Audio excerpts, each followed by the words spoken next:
State of emergency in Rivers State, an unconstitutional removal of an elected government from power. Nearly all Nigerians, both at home in diaspora, have spoken against this, condemn it, call it a violation of the constitution and a desecration on the Nigerian constitution. Only very few people are speaking in defense of this. And those people are either allies or a die-hard supporter of President Bola Ahmed Tinubu. These are the only people that think the president has done well. I will understand their sentiment.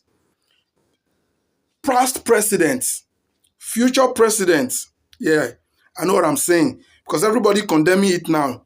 The next president is among us. So past and future presidents believe that what Tinubu did is wrong. Some are of the opinion that this is enough for impeachment if only we have a functioning Senate and a House of Representatives. But unfortunately, those two bodies, those two houses, 109 members and 360 members, are all side chicks that the president takes to bed whenever he wants. It's all correct, sir, which is very, very unfortunate for the country. That is the only reason why we are where we are now. The legislator, which is the Senate and the House of Rep, we are supposed to be checkmating the executive arms of the government. But they failed in their responsibilities. They failed woefully. They'll be doing things against the people that they were supposed to be representing. And that's really unfortunate. But the issue now is, if we now have a country where executive rascality has gone this high, what next for the people? And what is the possible way out of a situation like this? Is there a solution to this? Are we ever going to get out of situations like this where the president, a selected president can just wake up and remove a selected governor? Because they both came through the same means, no doubt about that. But they both claim to have been elected. So based on that, the president don't have such powers. Because the president and his few supporters think the president have the powers, citing from the constitution.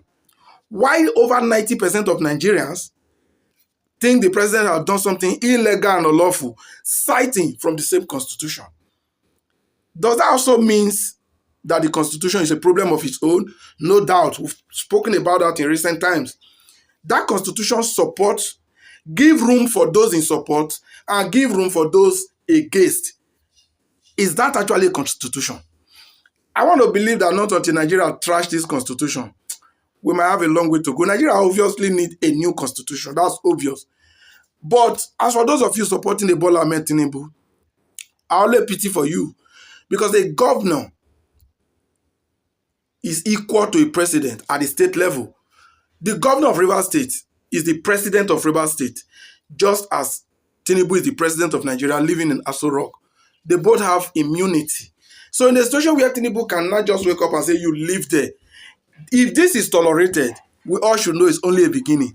In the next coming days, you will see governors being removed and the state of emergency declared without reason. I can't see a conflict in Rivers State. The only thing happening in Rivers State is there's a fracas between a wannabe godfather and a supposedly godson.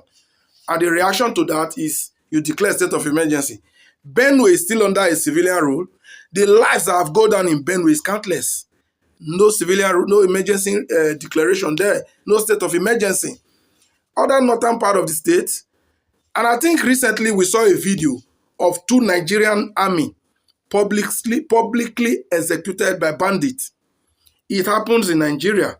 No state of emergency anywhere. But a state of emergency has to be declared in Rivers State just to appease Yesom Wike.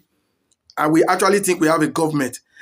Peter Obi, amongst others, criticized this current act.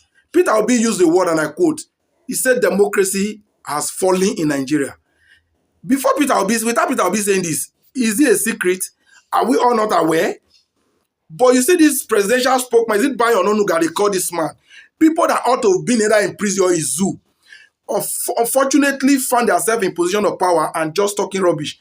You said Peter Obi could not have said that in Abuja. Meaning, the man have no right to speak. Nigeria don't enter one chance. What would you have done? Maybe you would have arrested your DSS or attack dogs on him. You see the revolution that you people are going to call for, that revolution that Nigeria has been asking for. This government, like Showore already said, is going to trigger it so easily.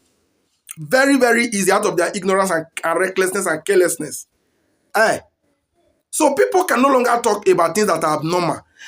Buy or no Nuga, whoever is supporting Tinubu, if you people were not in power and another president did this, would you okay it? Would you say it's constitutional? These are most of you who were not in power just yesterday. Here, you condemn things like this when successive administration did something close. And if you leave power tomorrow and somebody else come on board and do something close to this, you will condemn it again. We know you guys. Most of you speak from both sides of the mouth, always dancing to the tune of your paymaster. But the biggest problem in this whole matter, in this whole equation, is the Nigerian people, who majority of whom don't even know their left from their right. What a sad situation. Let's see where we'll go to, where this get, or where all of us get to by this means.